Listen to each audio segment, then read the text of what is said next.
hari ku itariki ya 11 ukwezi kwa Februari, niyo nagiye gusura Marita nk'uko yari yarabinyemereye.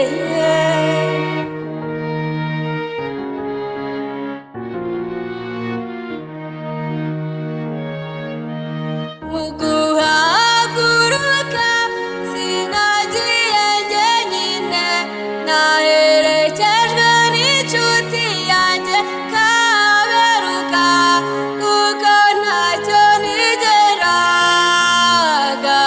muhisha. Ubwagiye ukundabagiriza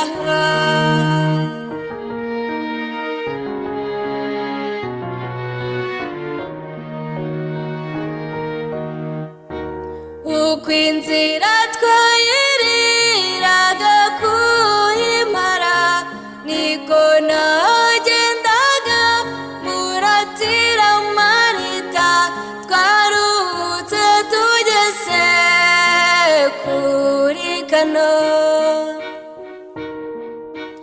ubwo turakomeza turagenda.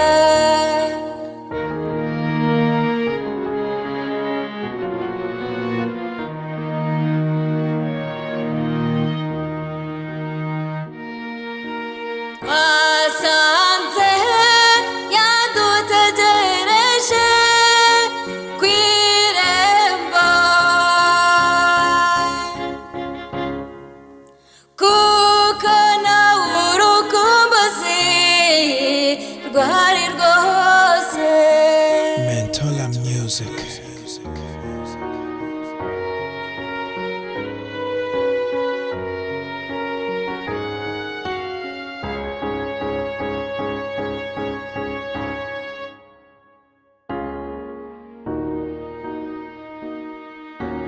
Muri uko kuramukanya kw'abadaherukana, niko amasaza yatuhungaga mu maso. Muri uko kuramukanya kw'abadaherukana, niko amasaza yatuhungaga mu maso.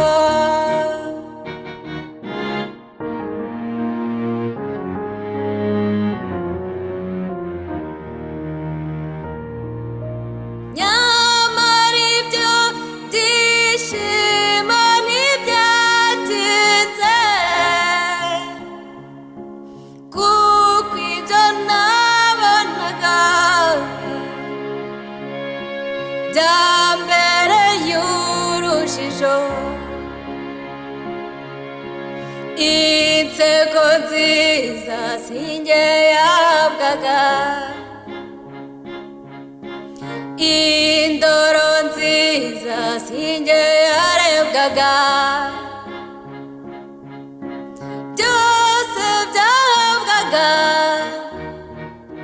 Kaberuka nikururiye.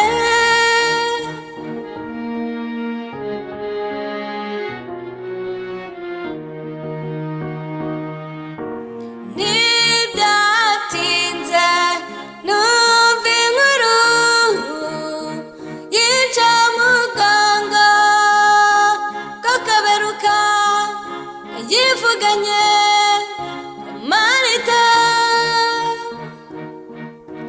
nibwo ntekereje ukuntu nakundaga Marita, nibwo ntekereje inshuti yanjye nciye inyuma, maze amarira arisuka.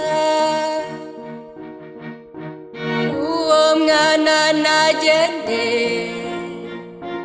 yaranshavuye, uje uwo mwana nagende